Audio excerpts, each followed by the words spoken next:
오늘도 원달러 환율은 4.4원 오르며 1,480원 선에 다다른 모습이었습니다. 고환율에 이어지자 시중은행 달러 예금으로 자금이 몰리고 있습니다. 금융당국은 은행권에 과도한 마케팅 자제를 요청했지만 실제로 환율 안정으로 이어질지는 미지수입니다. 경제부 김예원 기자와 이야기 나눠보도록 하겠습니다. 김 기자, 오늘도 원달러 환율 올랐습니다. 쭉쭉 오르는 환율만큼이나 달러 예금 잔액도 그만큼 늘고 있다고요? 네, 맞습니다. 이 보통 원달러 환율이 일시적으로 하락할 때 저가 매수 수요가 유입되면서 달러 예금 잔액이 늘어나는 경향이 있는데요. 올해 들어서는 환율이 우상향 흐름을 보이는 상황에서도 달러 예금 잔액이 꾸준히 증가하고 있습니다.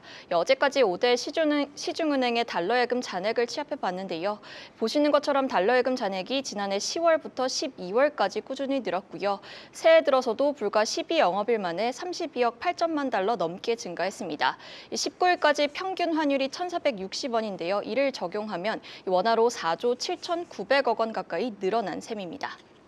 네, 정부의 여러 안정화 대책에도 불구하고 환율이 진정될 거라고 보긴커녕 오히려 개인과 기업들은 환율이 더 오를 거라고 보는 분위기인 거죠? 네, 맞습니다. 이 원달러 환율 추가 상승에 대한 기대감은 여전한 걸로 보이고요.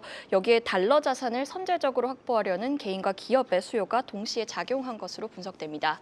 특히 수출 대금을 받은 기업들은 해외 투자 확대 등 불확실성에 대비해 외화를 계속 비축하는 흐름을 보이고 있다고 하고요. 이에 어제 금융감독원은 시중은행 외환 담당 임원 11명을 소집해 1시간 넘게 비공개 간담회를 열었습니다. 이 달러 예금 증가세가 원달러 환율에 상승 압력을 주고 있다고 본 건데요. 금감원은 이 자리에서 외화 예금 동향을 점검하고 과도한 마케팅을 자제해달라고 주문하기도 했습니다.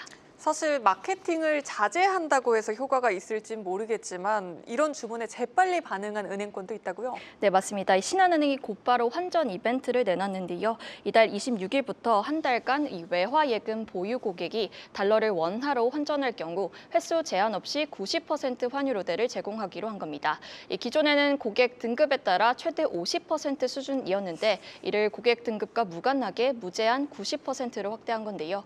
은행 이익을 조금 줄이더라도 환전을 유도하겠다는 방침입니다. 또 이때 환전한 원화를 정기 예금에 예치하면 0.1%포인트 우대 금리를 제공해 유인을 더욱 높이겠다는 계획이고요. 우리은행은 지난 25일부터 해외여행 특화 상품의 금리를 연 1.0%에서 0.1%로 크게 낮췄는데요. 여행객들의 편의를 위해 제공하던 금리 혜택을 줄인 만큼 과도한 달러 예치를 방지할 수 있을 것으로 보입니다. 이 밖에 KB국민은행과 하나은행 등도 관련해 다양한 방안을 검토 중이라고 전했습니다. 네, 정말 말 그대로 작은 이벤트에 불과할 것 같은데요. 계속해서 말씀드리지만 이런 것들이 환율 안정화에 도움이 될 수 있는 겁니까? 네, 보시는 것처럼 현재 마련된 대책들이 모두 개인 고객에 집중돼 있습니다. 하지만 이 달러 예금 잔액의 80% 이상이 기업 고객인데요. 어제 금감원 회의에서도 은행권 대다수가 이 기업들의 수출 대금 입금과 결제성 자금을 미리 확보하고자 하는 수요를 쉽게 잡기가 어렵다고 토로하기도 했는데요. 이 기업들의 자체적인 결정에 따라 자금이 움직이는 것을 은행이 나서서 유도하기엔 쉽지 않다는 거고요. 또 이미 은행들이 기업 고객에게 다양한 환전 인센티브를 제공하고 있어 추가 유인책을 내놓기도 쉽지 않은 상황입니다. 또 한미 기준금리 차로 인해 달러 정기예금 금리가 원화 정기예금보다 여전히 높은 수준을 유지하고 있습니다. 이에 따라 환차익을 노린 수요가 지속 유입될 수 있다는 분석이고요. 은행들은 당국 요청에 따라 할 수 있는 조치들을 내놓고 있지만 환율 상승에 대한 기대 심리가 이어지는 한 개인과 기업의 달러 매수세를 꺾기는 쉽지 않다는 분석입니다. 네, 여기까지 듣겠습니다. 경제부 김예원 기자였습니다.